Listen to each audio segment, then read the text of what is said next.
All right, it's time for Fantasy Football Today Express. Right now with me and Heath. Okay, Heath, it was a big day for offense. Looking forward to talking about it for an hour on the main show. But right now, let's just start out with some winners and losers. Give me a few winners from Week 16. There were some enormous winners. I thought the Indianapolis Colts, 38 real points in like 2.5 quarters, and then somehow held on to also win the game.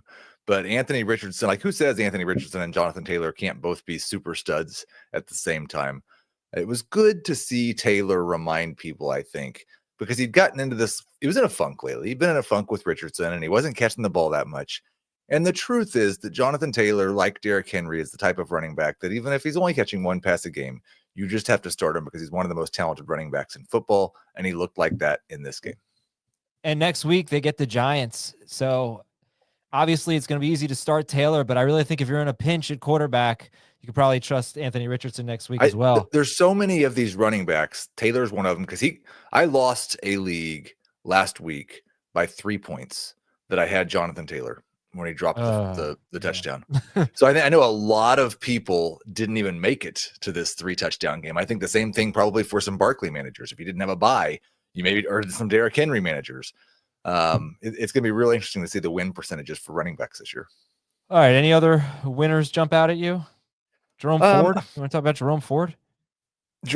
Jerome Ford was an enormous winner. Again, what do we say all week long? He's got the ability to make the big play. His 66-yard run in the first quarter, had 5 catches in the game. I think you could just look at that Browns offense, and the concerns about Dorian Thompson-Robinson were fully realized. He threw for 156 yards and 2 interceptions, at least. It was really, really bad for Jerry Jeudy. It was really, really bad for Elijah Moore. It was pretty great for Jerome Ford, and David Njoku surprisingly came back and was still David Njoku.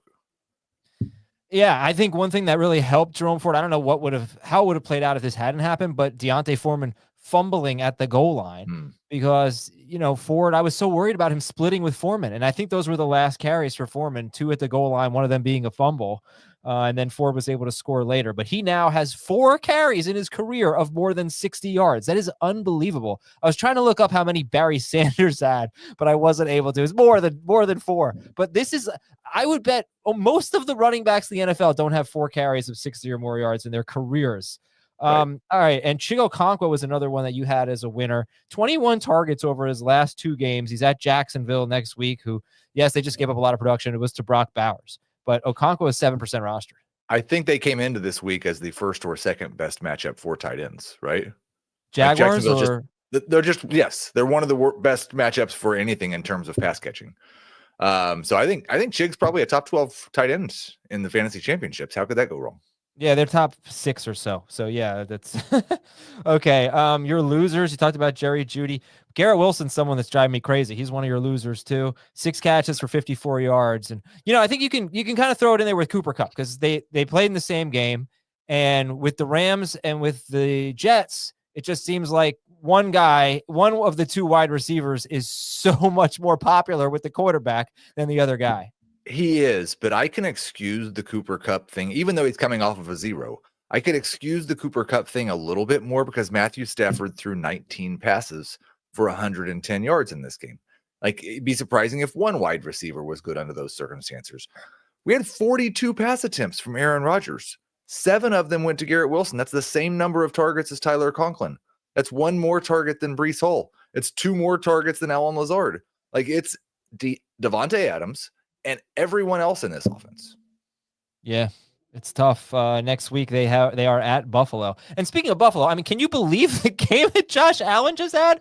I mean, there are some people who got killed by Josh Allen last week going, I couldn't have played against him this week. 13 points against the Patriots. That's kind of what we've seen, I think, over the first 2 weeks of the fantasy playoffs. It's happened in both directions for certain players. We talked about with Saquon and Henry and Jonathan Taylor last week versus this week.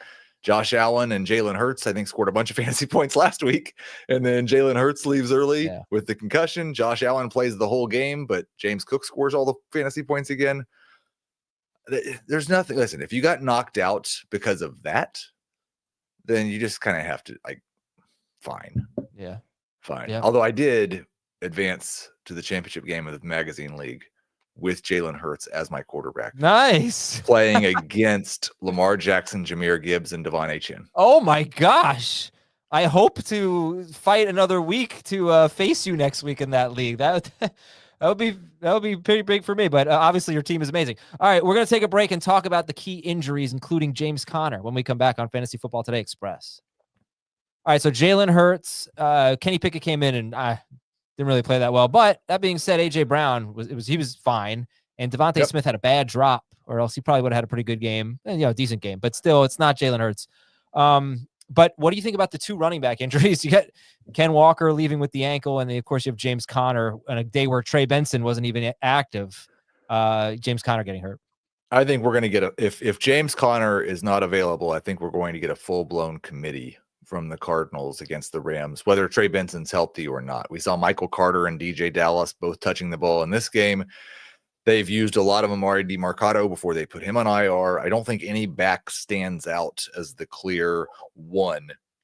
And so I probably won't have a Cardinals back ranked in my top 25. I'd already sent Zach Charbonnet in as the biggest loser for me because in the first half of that game, he didn't touch the ball. It was all like this. They made him a captain, sent him out for the coin toss, named him a starter for the game. And then it's all Ken Walker. If Ken Walker's hurt, then Zach Charbonnet is the top 12 running back. And if Ken Walker's healthy, then Zach Charbonnet doesn't matter. Well, I was wondering about his health because I saw Kenny McIntosh playing ahead of him in the first half. But then toward the end of the game, when Walker got hurt, Charbonnet was in there a lot. At least from the eye test, that's what I thought I saw. And as far as the Cardinals go, we talk about the Conner injury. They also were playing without their left tackle, Paris Johnson. They lost their right tackle, Jonah Williams. So as of right now, they have two injured starting offensive tackles. And they've been eliminated from the playoffs. And they've been eliminated from the playoffs. Other than that, I mean, it wasn't – you had the Tank Dell thing yesterday, but Drake London had a hamstring injury. He played most of the snaps. I don't know what his status is, but what do you think about the Texans offense with the unfortunate Tank Dell injury? Does that make Dalton Schultz interesting to you against Baltimore? Not really. Obviously you're going to start Nico Collins. The Baltimore matchup has been so hot and cold over the last month. Like, it was the best matchup in fantasy football for quarterbacks and wide receivers the first 8 or 9 weeks of the season. It's really turned into more of a mystery box here lately. So I'm going to start Nico Collins, but I think I'll have Chico Okonkwo ahead of Dalton Schultz. All right. And then if there's anything else to say, how about, I don't want to steal the thunder from the upcoming show. So I'll just say, how about Jaden Daniels? What 45-ish points? I mean, unbelievable game for him. 5 touchdown passes, and they turned the ball over 5 times and won. So, I think he just steals Rookie of the Year. And 2 of those were his turnovers, but they still got the win. So, yeah, and I think all right, we're about to talk about it, but one of the most interesting storylines from this week for me was how concerned we were, and I think rightfully so, about the elite quarterbacks and their matchups, and most of them were really, really good. Except for Josh Allen, who had the best matchup of all the elite and Jalen Hurts, who got hurt. Right. Yeah, well, he got hurt. But, I mean, we were worried about Goff. We were worried about Jaden Daniels a little. Worried to an extent. Jaden Daniels a little bit. Lamar Jackson with his bad history. Joe Burrow with his bad history against Cleveland, all that. Anyway, we'll talk about that on the big show. Thanks to Heath. Thanks to all of you for watching and listening. This is Fantasy Football Today Express. We'll talk to you next time.